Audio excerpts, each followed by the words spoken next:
Parents, I hope that you are safe in your house and that you're not too overwhelmed and that you are excited for school to almost be done. And for the summer where we get to, stay inside and not go to school. Oh, wait. We're already doing it. Well, hopefully in the next 10 minutes or so, we can actually talk about a subject that is really important and directly impacts your life. Previous things in history class that we've discussed have had an influence, but what we're going to talk about today happened during your lifetime and then in the last just 20 years. And so we're still dealing directly with the effects of relations with the U.S. and the Middle East. So let's jump into this, all right? Bear with me. I want you to think about these questions as we go through. What is the War on Terror? When you hear, the War on Terror, what do you think of? How did it start? Who was involved? Maybe you could answer these questions. What is terrorism? And think about this. How is terrorism different from planned military attacks? Is it? Just food for thought as we talk about what led to the War on Terror and what it is and how it still impacts us today. First, we got to know the Middle East. All right, we're talking about Iraq, Iran, and Afghanistan. These three countries are where we're going to be focused out of, all right? In 1979, yes, we're going back to Jimmy Carter being the president. There was an Iran hostage situation. Okay, in 1979, November, some Iranian students stormed the U.S. Embassy, taking more than 60 hostages. Now, the U.S. Embassy is the place in Iran where the U.S. ambassador lives. So there are Americans living in Iran. Now, why did these students storm the embassy? Because President Carter allowed Iran's previous pro-Western leader to come to the U.S. for cancer treatment. And these students did not like the West, and they did not like the last leader of Iran. So they wanted to take them hostage. Now, we are not talking a 3-day, 3-month hostage situation. They were released in 1981, 444 days after the crisis began. That's crazy. A little bit extra, but that's what happened. So the next event, you could say, that we had with Iran was called the Iran-Contra affair. Now, this is President Reagan. We're going to go through a lot of presidents in quick succession the next couple minutes. This involves Nicaragua, all right, down there in Central America. Nicaragua had a dictator who was rising up. Now, the U.S. had taken it upon themselves to stop all dictators and communists. Remember the Cold War, Vietnam War, Korean War? So it's a thing that we did, okay? Whether it was good or not, that's for you to decide. But there was a group called the Contras, and they were against this dictator. And so Reagan, he thought, great, let's give the Contras help. All right, then we'll cut the dictator off. He won't come into power. Well, Congress would not give Reagan the funds, would not give him the money to help the Contras. So Reagan sort of went behind Congress's back, and he sold weapons of mass destruction to Iran. Let me give you a visual. Reagan, U.S., and Iran in the Middle East. The U.S., and then there's Nicaragua. The U.S. has weapons of mass destruction. Iran has money. We needed money. So, if we sold the weapons, we get the money, we give it to the Contras, and so now Iran has weapons of mass destruction that we have sold them. Can you see how this would impact our relationship with the Middle East later? Fast forwarding to the next president, we have Bush the First, as we fondly call him in my class. President George Bush the First, all right, because his son will also be president in the future. This is 1990, all right, 1990. There is a leader of Iraq, is Saddam Hussein. You've probably heard his name. He was the actual leader. He's not a terrorist leader. He is the leader of Iraq, this country. They decided to invade this country called Kuwait because Kuwait has oil and Iraq wanted to be wealthy. So the United Nations stepped in and said, "Yo, Hussein, get back to your country. Don't be invading places." And Hussein was like, but I kind of want the oil here, so I'm going to stay. Well, the U.S., again, decided to take matters into their own hands, and President Bush authorized an operation called Operation Desert Storm. You might have heard of that. Operation Desert Storm is where Americans flew in to Kuwait and tried to push the Iraq armies back. It was only 4 days long. There were low American casualties, but they were successful in pushing Saddam Hussein back out of Kuwait.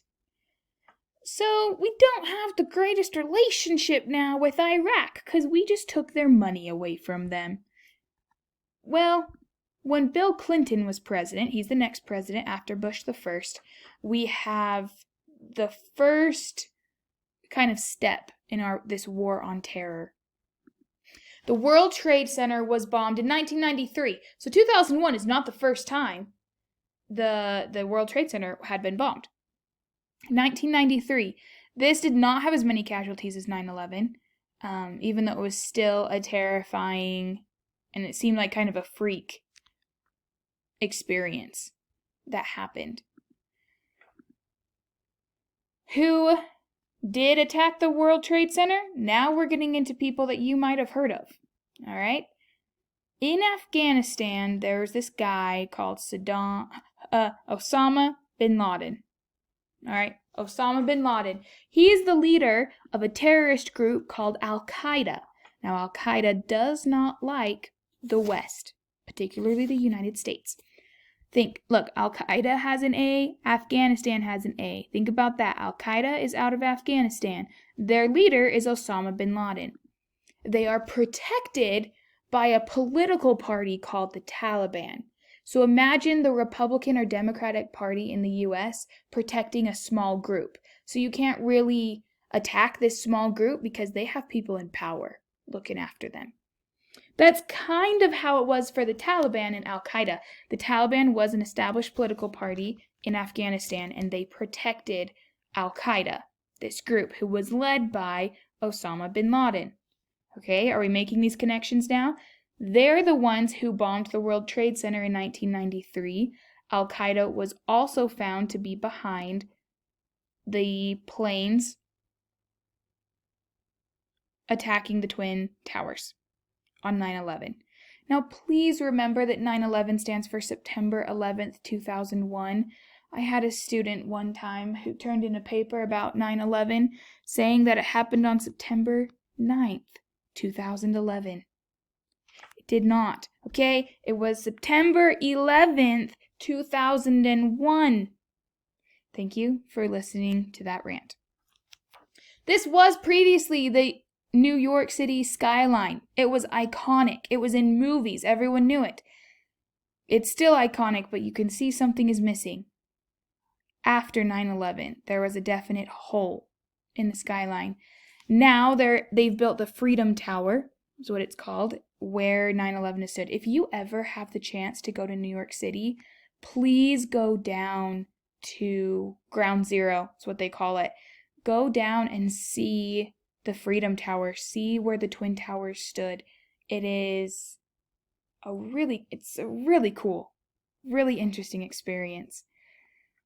I'm sure you all know the stories. 9/11, there were 2 hijacked planes that struck the Twin Towers. A third plane hit the Pentagon, which is the U.S. military center, and a fourth plane crashed in a field near Pittsburgh, Pennsylvania. That plane, the passengers overtook the pilots and crash landed. 3,000 Americans were killed in the attacks, and let me tell you what, if you look at U.S. history, there's one motto you can always trust. All right, Americans don't like people to touch their things. Go ahead, look at American history. We do not like it if you touch our stuff or our people, or if you take something that we think should be ours. Okay? Al-Qaeda on this day did a very big no-no, okay? They killed and they attacked our land. So the U.S. attacked back. This is Bush the second, okay? George Bush, President Bush the second. He declared war on Afghanistan and declared war on Al-Qaeda and the war on terror. He declared war on all things terrorist. These are videos you can find on YouTube. Look up 9/11, look up newscasts, check out what the president was doing. He was reading to 6-year-olds when he found out that the Twin Towers had been bombed. It's really fascinating.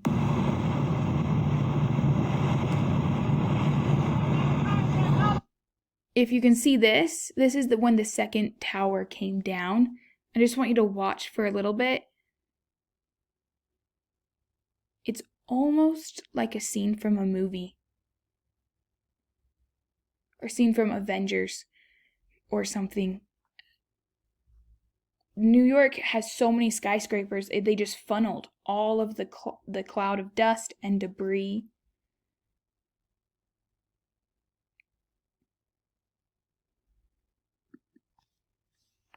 I mean, it was a devastating day.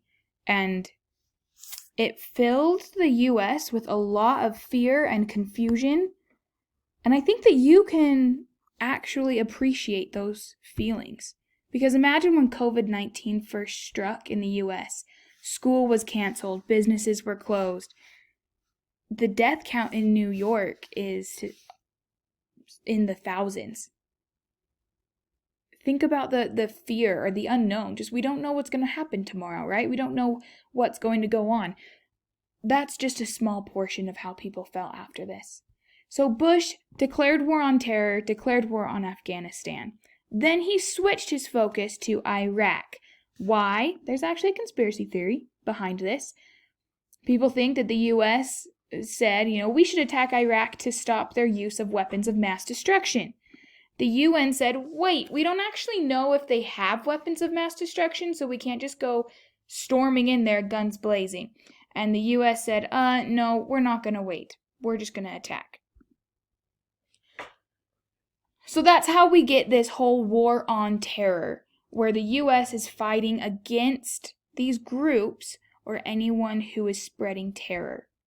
So just to recap, we have Afghanistan. Who is in Afghanistan?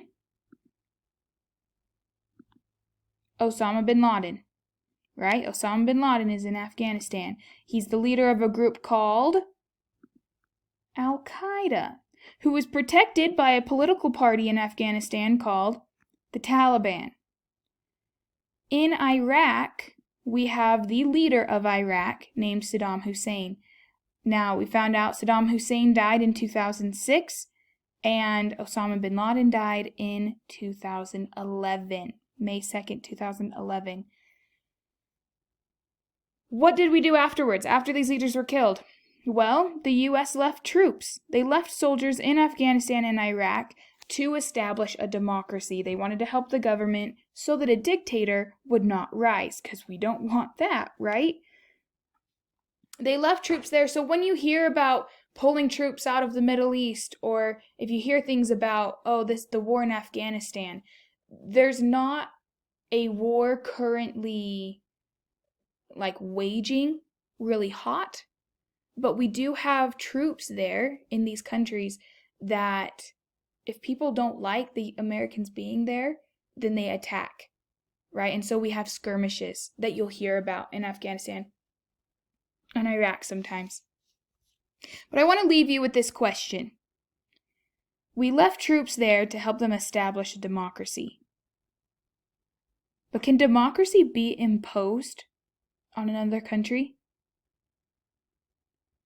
Can democracy and the freedoms that come with it be imposed or forced upon another country? That's the question I want to leave you with as you consider the war on terror, what happened, why it started, who it involved, and why you in your lifetime will probably still hear about the Middle East.